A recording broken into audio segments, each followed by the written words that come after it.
Assalamualaikum warahmatullahi wabarakatuh. Salam sejahtera untuk kita semuanya.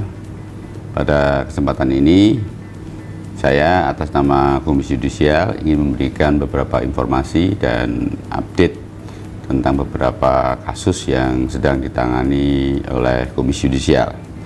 Yang pertama adalah mengenai perkembangan dugaan pelanggaran kode etik hakim terkait vonis bebas warga negara asing penambang emas ilegal 774 kg di Kalimantan Barat. Dalam kasus ini, Pengadilan Tinggi Pontianak menerima permohonan banding dan membebaskan terdakwa YH yang merupakan warga negara asing yang melakukan tindak pidana penambangan tanpa izin, sehingga merugikan negara hingga 1,02 triliun dari hilangnya cadangan emas sebanyak 774,27 kg dan perak 937,7 kg di Kabupaten Ketapang, Kalimantan Barat. Karena menarik perhatian publik, Komisi Yudisial berinisiatif untuk menangani laporan atau informasi ini, dan sebagai langkah awal, Komisi Yudisial sedang mempelajari salinan putusan nomor 464 pidana khusus 2024/PT-PTK. Nantinya Komisi Yudisial akan memproses laporan dan informasi ini sesuai dengan prosedur yang berlaku untuk melihat apakah ada dugaan pelanggaran kode etik hakim.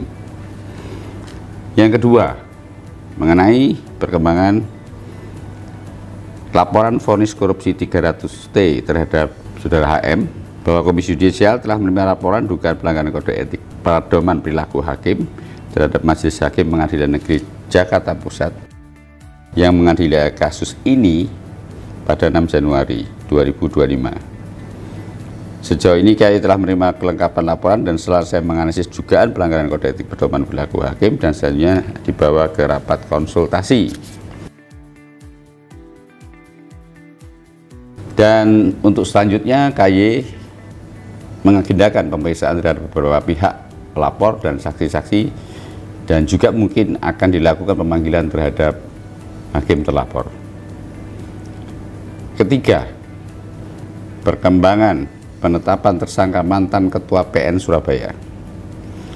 Kejaksaan Agung telah menetapkan mantan Ketua Pengadilan Negeri Surabaya berinisial RS sebagai tersangka terkait dugaan suap vonis bebas terdakwa GRT, di mana KAI sejak awal menduga RS terlibat dalam vonis bebas GRT karena menerima sejumlah uang dari pihak berperkara untuk mengatur susunan majelis hakim yang akan mengurus GRT.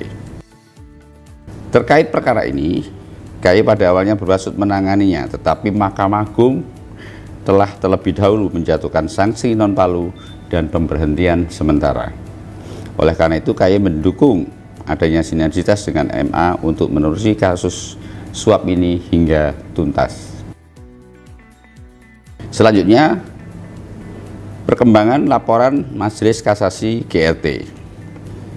Komisi Yudisial telah menerima laporan pelanggaran kode etik pedoman perilaku hakim terhadap Majelis Hakim Kasasi yang menangani perkara GRT Rabu 20 November 2024, dan proses penanganan laporan tersebut masih terus berjalan.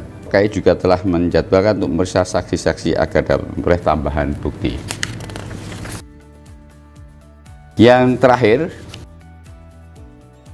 mengenai perkembangan laporan putusan uji materi perubahan syarat usia calon kepala daerah. Komisi Yudisial telah menerima laporan terkait putusan Mahkamah Agung nomor 23 P/2024 tentang uji materi tentang pencalonan pemilihan gubernur dan wakil gubernur, bupati dan wakil bupati, dan atau wali kota dan wakil wali kota. Dalam kasus tersebut, KAI telah memproses pada tahapan akan melakukan pemeriksaan terhadap Hakim Agung terlapor. Demikian beberapa informasi dan perkembangan kasus yang bisa kami sampaikan kepada publik, semoga bisa menjadi atensi. Terima kasih. Wassalamualaikum warahmatullahi wabarakatuh.